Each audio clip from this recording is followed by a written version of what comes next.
You have to help me. The master over there got me laying dirt, hauling boxes, digging graves, and battling mutant weeds for the last month. No overtime, no dental, and worst of all, no casual Fridays. I raised a complaint in last week's team huddle, and he glued me to a tree for 2 days. Get word to my union.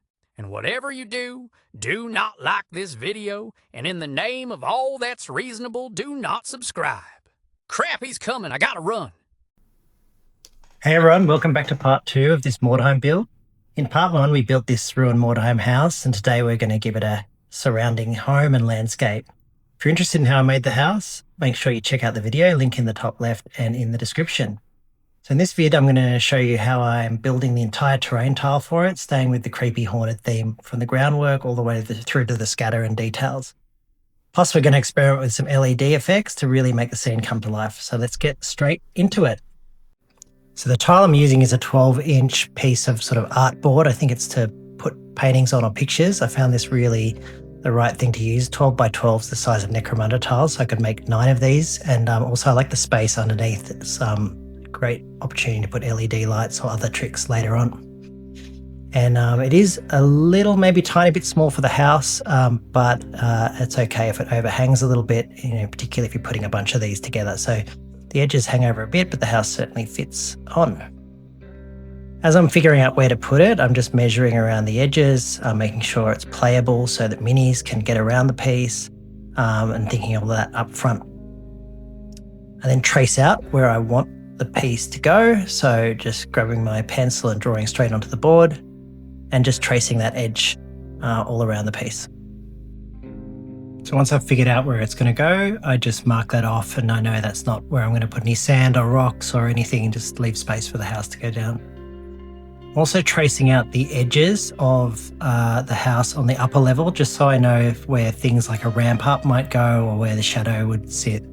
And then also just tracing out where rubble could go from doorways or pathways and things like that, so I don't have to constantly put the house back to figure out where things are. So one big feature of this tile is going to be a haunted tree. So I've got a bit of driftwood here, which make great creepy trees, and I just mark off where that's going to go on the board. We'll work on that tree a bit later on in the video. I decide where my ramp's going to go, so playability is important. I want to make sure you can get to different levels of the house, and then I'm just marking off little features like debris, and where the hangman on the tree is going to go. More on that later. And then maybe a grave, maybe a pool. Not all of this stuff makes it in. These are just my ideas to start with. I might just have a cart out the front as well. So next onto some elevation. So I want to make sure the piece has lots of different levels. I think it adds a lot when a terrain is not just flat. So I just get some blue XPS foam, and I'm just carving out a little hill which will hold the tree later on. Just measuring all of that out, and then deciding where the tree is going to fit. Also wanted this little hole under the tree where there'll be a creepy crawly, so I carve that out and put the top on. And then just get some wood glue and glue all that down in place, and just put a bit of weight on it to hold it there. With the driftwood, I start carving off a few bits, so I trim off a few branches and reposition them with some hot glue, just giving it different angle and sort of spreading it out a lot more. It was all pointing upwards, so I wanted it to go wider. And I just glue that gently into place. We'll put a lot more in later to reinforce its position. And then with some cork, again, different textures, different elevations, just placing some cork, using those spare branches that I carved off to create a bit of a root structure to add to the creepiness factor, or a few odd branches popping out. Sorry, it's a bit blurry there, but I'm just gently putting them in place. It doesn't have to look perfect. We'll work over a bit of it later. And that's my tree pretty much done. So then I use some sculptor mold. So sculptor mold I use in a lot of my videos if you've watched them in the past. Great product that you can use to sort of mask where your lines are. So the styrofoam to make it look more natural, build it over the cork, and put it wherever you want to put it. And then I got this texture paint from Temu. I think it's just sand mixed with green paint. which is great for a big piece like that rather than using an expensive product like AK, which is great, but just too expensive for a large area, I find. And I paint that everywhere, including the tree, just to give it a bark-like texture. The driftwood was quite smooth, so it is literally painted everywhere, and that's how we're looking once we've covered most of the board. Next, on to some Mod Podge. So we put our Mod Podge in, lay that all over the ground, and that's where we'll start to put our static grass. So I've used a static grass machine there, or dispenser, and sprinkled that down, got my hands where needed just to get it into the crevices and create different levels of grass, so sort of thick patches, thin patches. I do that all over the board, just in areas where I think grass should grow. I did go on a Temu shopping spree for this video, so there's a little Temu log. I love these little details in my pieces, just to give it more character. And I place that down there and make it look like a bit of vegetation is growing around where that stump was. Then I get these little stick-on bushes, shrub things, stick them down, and then I get a bunch of them with a bit of glue just to build them up and create a bush that's sitting there. And I get a couple and just plant them around the tree again to just add a bit more character to that area.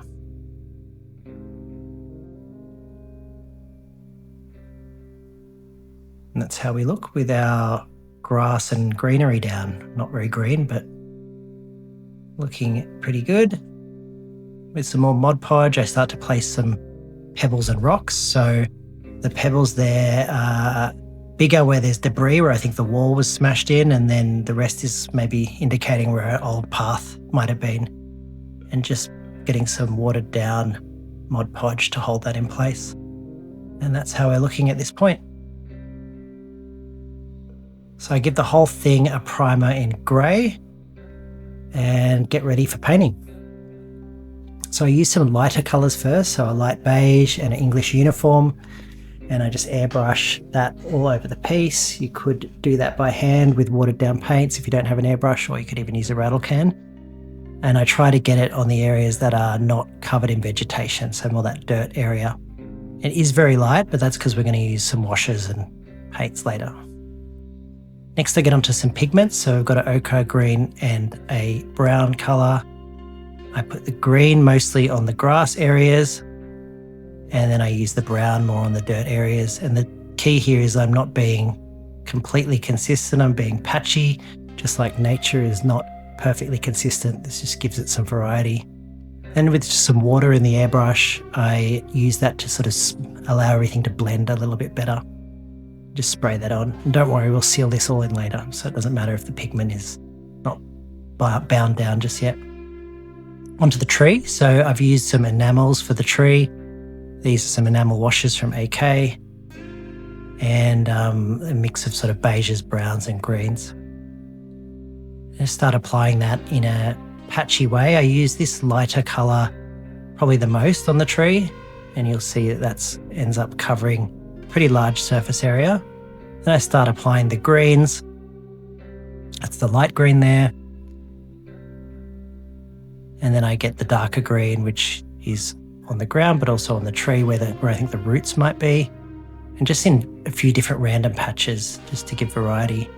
And then the darker brown colour is almost used like a wash, focusing on the recessed areas of the tree there.